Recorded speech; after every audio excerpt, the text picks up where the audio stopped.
మీనరాశి 2025 విశ్వవసునామ సంవత్సరంలో మీనరాశి ఫలితం. మీనరాశి వారికి ఆదాయం 5, ఖర్చు 5, రాజ్యపూజ్యం 3, అవమానం 1. అయితే ఇక్కడ మీనరాశి జాతకులు పూర్తిగా శని దోషాన్ని పొందుతున్నారు. కంటక శని దోషం, జన్మంలో శని రావటం, జన్మ శని దోషం, లగ్న శని దోషం ఇత్యాది దోషాలు మీనరాశి వారికి ప్రవేశిస్తున్నాయి. శని జన్మంలోకి రావడం, వ్యయంలోకి రాహు అంటే ఇక్కడ ఏమిటయా సమస్య అంటే అనారోగ్య సమస్యలు, అనుకున్న పనులు అవ్వకపోవడం, ఎక్కువగా ఇతరుల ద్వారా కోర్టు కేసులు లేదా ఆదాయ లావాదేవీల్లో సమస్యలు, అనేక గొడవల ద్వారా చికాకుల ద్వారా ధన నష్టం అనేది సూచిస్తోంది. అయితే 1 విదేశాలకు వెళ్ళే వాళ్ళకు యోగం ఉంది, వీసా వస్తుంది, విదేశాలకు వెళ్తారు. విదేశాల్లో ఉన్నవాళ్ళు మీనరాశి వారు బాగా యోగాలను పొందుతారు, అనేక శుభ ఫలితాలు పొందుతారు.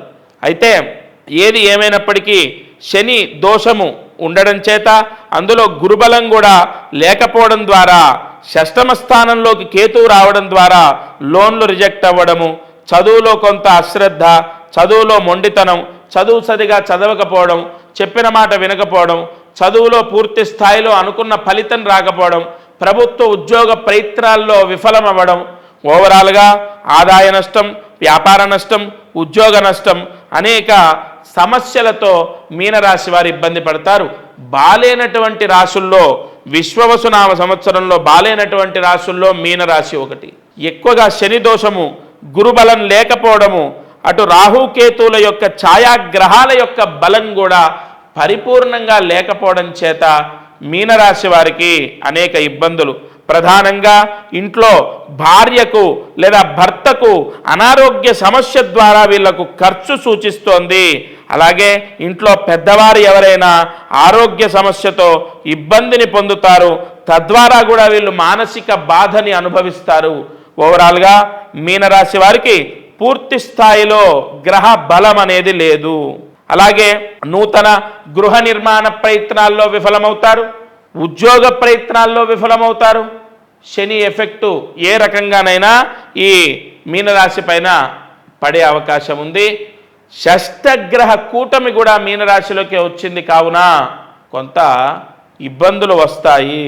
సరే, మీనరాశి వారు ఏం చేయాలి అంటే తప్పనిసరిగా ఏప్రిల్ నెలలో చైత్రమాసంలో మీనరాశి వారు నువ్వుల నూనె ఆంజనేయ స్వామి దేవాలయంలో దానం చేయాలి. 3 లీటర్ల నువ్వుల నూనె ఆంజనేయ స్వామి గుడిలో దానం చేయండి.